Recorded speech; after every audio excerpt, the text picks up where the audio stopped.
pivot. I am beginning to kind of love the word pivot. And I think part of that is I'm beginning to understand it and think about it differently. Previously, I always thought of the word pivot as being a 360 thing where you turn around and I'm going backwards, or that it's urgent somehow. Well, I only pivot if it's dodging. I have to dodge out of the way of something. Major in my life. pivots. Yeah, major pivots. And it's stressful. I associated the word pivot with being stressful. And it wasn't just a nice, I'm just going to gently turn to the side. It was somewhat stressful. And recently, I am becoming to view pivoting in life like a side quest. You know, here I am on the main thoroughfare of life, things are going, and all of a sudden, ooh, there's a side quest. And I pivot to take the side pathway, to go off and do this thing that's still living my life, that's still on the journey, it's still me being present in my life, but it looks very different than if I were walking down the one path that I was on before. One thing I think about when you said the side quest, like going on this little path on the side, is that sometimes we look at the main path as you have to do it this way, and the side path is just you goofing off. And yet you see things you would never see on the side path. You do the little loop and you don't know what you're going to find, and it's something different and amazing, and it can bring you skills and equip you in ways that just staying on the main path doesn't. It also opens up, I feel like, a certain element of curiosity and exploration. And the image that comes to my mind is me driving around France with my kids. I got so irritated because I am following GPS and I have kids in the car and I'm driving in a foreign country. I'm driving a stick, which is fine, but like you add in all the things, and it was a lot. And there were so many times I would miss the turnoff because it would say whichever direction or whatever the name of the road. But the roads are not labeled as the name of the roads. The signs in France were mostly direction of, and it would say the name of some other destination. That's how they were labeled. So I would end up going on the wrong one. And then, now we're detouring 10 kilometers. And I'm thinking about the fact that I'm paying per kilometer. I had a limit of kilometers that I had. So like, are we going to go over? And half the time it meant I got back on a toll road and then I'm paying for it. And it was so frustrating. And yet I think literally every single time we ended up seeing something that was really cool that I would not have taken the time to go see. But because we did this little side jaunt unintentionally, we saw something that was amazing. And there were a few times when I got to show the kids some stuff that I loved. Some buildings, some cool little towns that you could just see, up on the hill. We didn't go to them. But, I got to show them this thing that I love. And I didn't think we'd have time to do it. Right. And it just makes me think about, obviously, I hope you're not ending up on the side trails all the time on accident. But, but at the same time, like how much richness it added to our trip and to my life to get to share those little moments. And they weren't super long, but it also made me think about how you and I have been talking about, we just took a break. Like in June, we were both really busy and had things going on, and we were just kind of side trailing. We were just pivoting a little tiny bit. Yeah. And it wasn't this massive pivot like what Rebecca was talking about.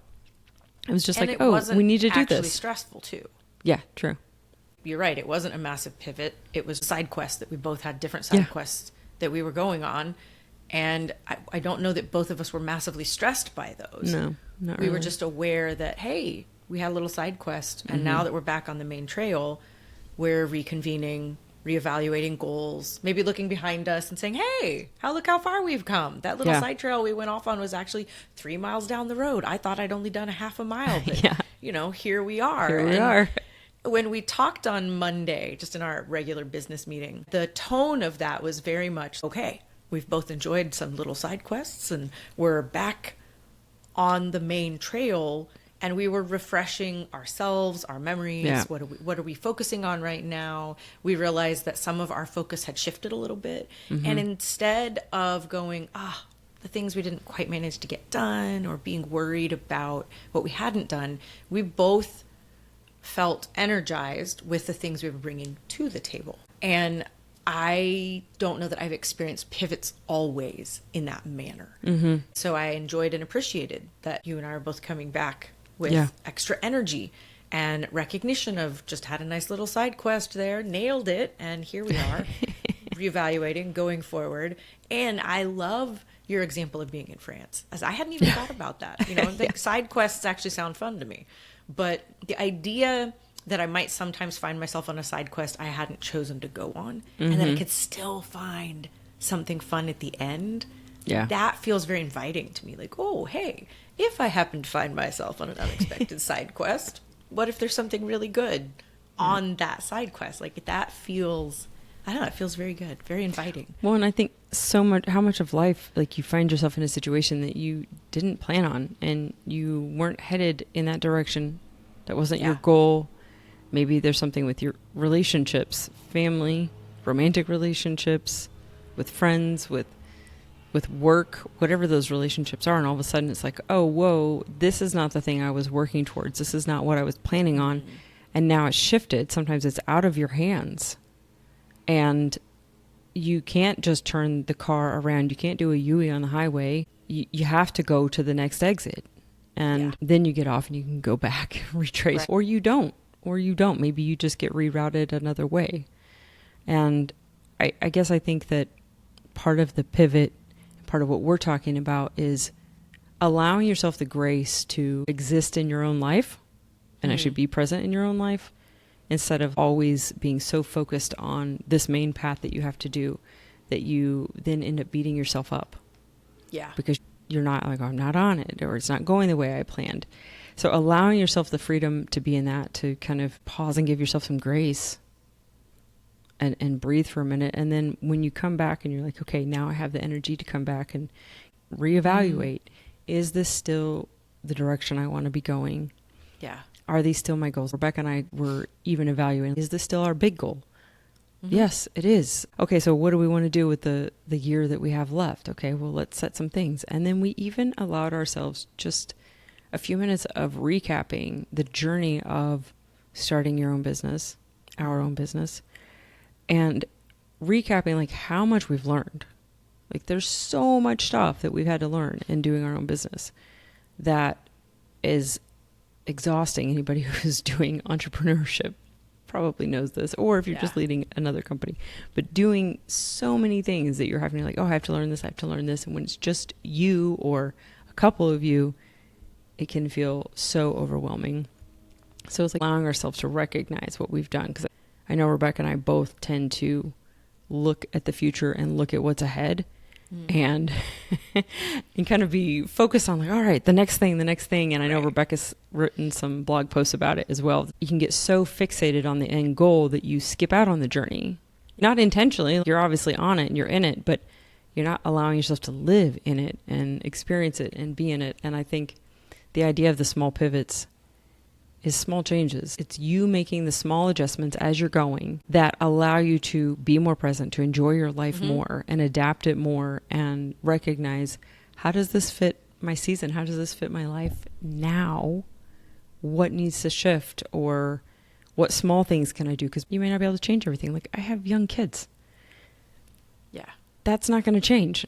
Right. I can't make them age any faster. Well, it's a whole season. It's a whole season, and I don't want them to age faster, but I want to get to be present. I don't want to look back and be like, wow, you were so fixated on this other stuff that you missed it. So I think that even if you don't have kids, like whatever your seasons are, allowing yourself to be like, ooh, this is the thing I want to be present with. I might need to adapt this thing over here. Yeah. You said something earlier, my brain forgot what, but it reminded me that one of the experiences I've personally had is almost an inability to celebrate my successes as I journey through life. I am so focused on the next thing, that once I have achieved something really wonderful and fun and great and really cool, I'll be like, yay, for 2 seconds. And I'm immediately focused on what I need to do to accomplish the next goal or the next life event that's in front of me. And while there's pros to kind of looking forward and going, okay, I'm going to start working and preparing myself to do the next thing. The cons are that I would never stop long enough to actually celebrate and enjoy and be fully present in the excitement of something new, the wonder of a new adventure, the joy of, hey, I did that thing. That is so cool. I want to celebrate that. Yeah. And I did that to my own detriment. I did it so much that it was detrimental to my own forward movement and growth, because I would never pause and really appreciate and enjoy and sit in the happiness of We end up the good minimizing. things. Yeah. You end up minimizing that thing that you worked so hard for. Why would I minimize that? I don't think Rebecca and I are saying that you do so much celebrating that you don't keep moving forward. No. You keep moving forward, but allowing yourself to integrate that appreciation a little bit more without the minimizing, to be more present with yourself and what you're experiencing. Yes. And I think that my inability to pause and be present and appreciate is part of the reason that the idea of pivoting always felt so stressful. Right. Because I knew that, well, I've just accomplished the one thing, but there's no time and space to rest and relax and enjoy the side quest. You have to forge ahead now. And it was a push that wasn't a healthy being present in. It was a push that ended up feeling stressful. Versus now, pivoting sometimes still feels stressful, but it's less likely to feel stressful because I will pause long enough to enjoy. You know, Rachel and I finished a side quest in June, and in July, okay, well, let's talk about what we've been up to, and let's talk about what we want to do over the next 3 to 5 months.